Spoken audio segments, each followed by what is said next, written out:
Every state policy, regardless of its design at the ministerial level, eventually reaches a physical bottleneck. It must be executed on the ground. In this administrative hierarchy, village administrative officers, or VAOs, operate as the terminal execution nodes. They manage the mechanics of daily governance, from individual land transfers to localized data collection. Operational friction has emerged as state mandates have digitized. While the government requires real-time online processing, the physical and financial support systems backing these officers remain analog. When the volume of digital mandates scales up without a parallel upgrade in infrastructure, the terminal node overloads. The system edges toward administrative failure. Recently, VAO submitted a 13-point charter of demands, a set of requirements that identifies the precise locations of this mechanical friction. To understand how these specific frictions translate into systemic weaknesses, we can organize them into a unified model of bureaucratic capacity. We can analyze this model across three core vectors: infrastructure, human capital, and institutional authority.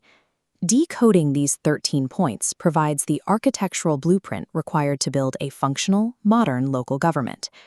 The first column of the matrix, infrastructure, reveals a severe physical deficit at the village level. Many VAOs operate out of dilapidated government buildings or rented spaces that lack basic amenities like electricity, drinking water, and functional toilets. This has led to a policy demand for formal rent allowances to support administrative offices forced to operate out of these unprovisioned rented spaces. Moving from the physical to the digital, the state's push for online governance faces a significant execution gap. Officers are directed to process online certifications and digital land transfers, but they are often expected to execute these mandates at their own personal expense. To resolve this, the charter demands government computers, printers, and a 2,000 rupee monthly internet allowance. But beyond hardware, jurisdictional scaling is stagnant. While higher-level districts expanded, village borders remained static, necessitating village bifurcation, splitting large jurisdictions to balance the administrative load.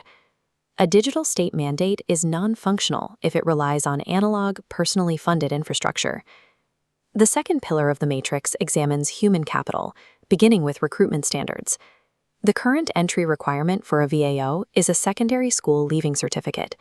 This legacy standard does not match a job that now requires operating digital databases and managing technical workflows.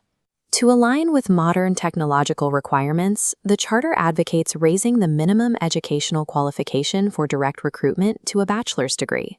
Maintaining a higher-tier, degree-holding workforce requires matching operational compensation to prevent individual officers from subsidizing state work. The charter defines required financial baselines, increasing the fixed travel allowance to 2,000 rupees and an annual 25,000 rupees general fund for stationery. They also request a 10% risk allowance for volatile field environments and a 1-month salary honorarium for high-stakes election duties. While operational funding addresses immediate friction, long-term stability is required for retention. This is the logic behind the demand for the restoration of the old pension scheme to ensure post-retirement livelihood security. Retention is further complicated by delayed training schedules for new recruits. When mandatory survey and administrative training is postponed, recruits cannot complete their probation, which freezes their annual pay increments. Upgrading human capital requires more than a change in recruitment degrees. It requires a financial and training ecosystem that sustains professional administrators. The final column of the matrix addresses status and administrative protection. The primary institutional demand is elevating the VAO rank to Gazetted Officer Class B.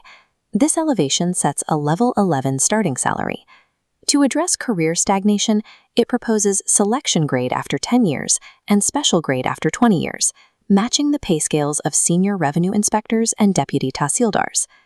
Elevated rank serves a functional purpose, but it must be paired with administrative shielding. Frontline revenue officials are frequently exposed to arbitrary or retaliatory anti-corruption investigations due to the nature of their field duties. To protect operational dignity, they've requested strict standard operating procedures and a dedicated revenue vigilance cell. Granting systemic responsibilities without commensurate authority and procedural protection creates a bureaucracy that is hesitant to execute policy. Looking at these demands in totality, the structural patterns become clear. The completed matrix shows that infrastructure, capital, and authority are interdependent components of state capacity.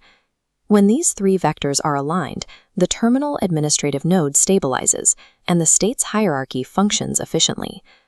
These 13 points function as a diagnostic report, identifying exactly where state capacity has fallen behind its own mandates. They provide a first principles manual for scaling governance. The effectiveness of state modernization is determined at the terminal administrative node. A policy is only as successful as the officer equipped to execute it.